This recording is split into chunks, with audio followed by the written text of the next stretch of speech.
First things first, let's give all praises to Yahweh, Ba'ashem Yahawashi, Ba'ashem Rakah Kodash, double honors to the apostles and elders of Great Millstone. Shalom to all the true worshippers working hard to wake up the elect of the nation of Israel, which are you so-called Native Americans, Hispanics, Latinos, and you so-called blacks, are the true biblical Israelites that the Bible speaks of, alright? Also, the RFID microchip is the MOTB. To know what the MOTB is, please refer to Revelation 13, verse 16 on up. And to give you a quick idea for those who don't already know, it's the mark, yo. The mark of what? Let's go to Revelation 13. Anyways, World War III is imminent, and most importantly, our big brother Yahawashi is coming back to rule, yo. To rule the nations, to rule. And that's the name of this lesson. Yahawashi is coming back to rule, yo. Nothing else, nothing less, yo. That's yeah. Besides exacting judgment on the wicked and rewarding those that stood stiffly for the truth, Yahawashi is coming back to rule as the King of all kings, yo. Lord of all lords. And we're going to get right into it, without hesitating. This is Daniel 7 and 11. It reads, I beheld then, because of the voice of the great words which the horn spake, I behold, even till the beast was slain, and his body destroyed and given to the burning flame. As concerning the rest of the beasts, they had their dominion taken away. So Yahawashi is not coming back to ask if he can rule. He's coming to take rulership, take ownership, his rightful ownership, yo. He's the rightful heir of this world, yo. Alright, of this universe. See? And he's coming back to take what is rightfully his, yo. I'm gonna continue. Yet their lives were prolonged for a season and time. I saw, Yahawashi is not coming back to shake hands or with the wicked, or to be lovey-dovey like what is being taught worldwide by these so-called Christians, because they're not true Christians, yo. The billions of people that are on the earth going to church right now are not true Christians, because they are not teaching the gospel. See me? The good tidings. This is the good tidings, which is the good news, yo, that they are supposed to be teaching, yo, that salvation is of Israel, yo, is for Israel and Israel only. For our suffering will cease, yo. But this is not being taught. Anyways, let me continue. Stay on point, Alright, so it says, verse 13, I saw in the night visions, and behold, one like the Son of Man. That's talking about Yahawashi. Came with the clouds of heaven, and came to the Ancient of Days, and they brought him near before him. And there was given him dominion and glory and a kingdom, that all people, nations, and languages should serve him. What's the name of this lesson? Yahawashi is coming to rule. And if you're coming to rule, if you're the ruler, you need servants, yo. And who is going to serve him? The nations, yo. All the nations who speak all the different languages, they're going to serve him. And under him, they're going to serve Israel, yo. All right, us. Isn't that good news? My people, isn't that good news? Look how we are suffering in this world, yo. Look how much we are suffering in this world. Anyways, let's continue. His dominion is an everlasting dominion. So it's never gonna cease. When Yahawashi come back and begin to rule, yo, it not gonna cease, it not gonna stop, it not gonna take a break, yo. There won't be any intermission, you see me, between Yahawashi's ruling, yo. Continuing says, which shall not pass away, and his kingdom that which shall not be destroyed. Alright. Yahawashi is coming to rule, yo. Yahawashi is coming to destroy the wicked, yo,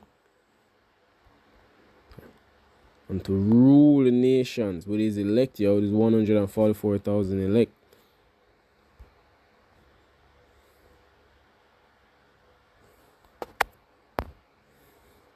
Let's get our next scripture, which is Revelation 19, starting at 11. It says, I saw heaven opened, and behold, a white horse, and he that sat upon him was called Faithful and True, and in righteousness he doth judge and make war.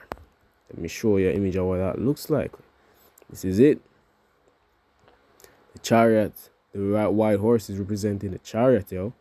And he that sat upon him is Yahawashi on top of that chariot. Verse 12. His eyes were as a flame of fire. This reminds me of this image. This one right here. You know? Oh boy. Verse 13. No, continuing to read verse 12. And on his head were many crowns. Yeah, because the crowns of all the nations that he destroyed, yo. So he took their crowns, it's figuratively speaking, he not physically take them crown and have 100 different crowns upon him head. But it means he destroyed the other nations, yo, and take over. So it says, and he had a name written that no man knew but he himself, and he was clothed with a vesture dipped in blood, and his name is called the Word of the Most High. And the armies which were in heaven followed him upon white horses, clothed in fine linen, white and clean, and out of his mouth goeth a sharp sword, that with it he should smite the nations, and he shall rule them with a rod of iron. The name of the lesson, Yahawashi is coming back to rule. Nothing more, nothing less. Alright? Let me read that part again, verse 15. And out of his mouth goeth a sharp sword, that with it he should smite the nations, and he shall rule them with a rod of iron. And he treadeth the winepress of the fierceness and wrath of almighty power. And he hath on his vesture and on his thigh a name written, King of Kings and Lord of Lords. You know? I want to read go to the point made in 15, but I want to read go to 19. It says, and I saw an angel standing in the sun, and he cried with a loud voice, saying, to all the fowls that fly in the midst of heaven, come and gather yourselves together unto the supper of a great power, that ye may eat the flesh of kings, and the flesh of captains, and the flesh of mighty men, and the flesh of horses, and of them that sit on them, and the flesh of all men, both free and bond, both small and great. So the Lord I could destroy so many people that and that birds from all over, yo, I will come and feast upon their carcasses, yo. That is what, that's the future you people have, least you repent, yo. Verse 19, and I saw the beast and the kings of the earth and their armies gathered together to make war against him that sat on the horse and against his army. Yeah, I'm gonna stop right there, yo. You can finish read the chapter by yourself. But here Yahawashi is coming to rule. Alright? Read verse 51 last time. And out of his mouth goeth a sharp sword, that with it he should smite the nations, and he shall rule them, and he shall rule them, and he shall rule them. How will he rule them, yo? With a rod of iron, yo. That's slavery. You people are going into slavery. So prepare yourself, yo. Prepare yourself for what you're about to receive, yo. And it's a recompense that you're about to receive. The scripture says, those that lead into captivity shall go into captivity, yo. Revelation 9. Revelation 9 and 13. Nope. It's Revelation 13 and 9. It says, if any man have an ear, let him hear. And he that leadeth into captivity shall go into captivity. He that killeth with the sword must be killed with the sword.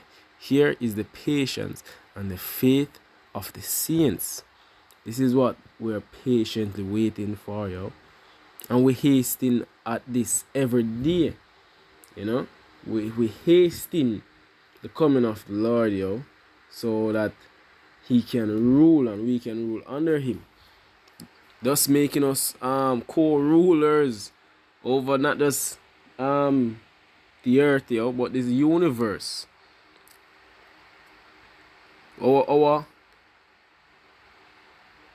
Yo, I made my point, and I truly hope this lesson was edifying. You know, Yahawashi is coming to rule. So, and for that, let's give all praises to Yahweh Bashem Yahawashi, Bashem Rakakadash, double honors to the apostles and elders of the stone, and shalom to all the true worshippers.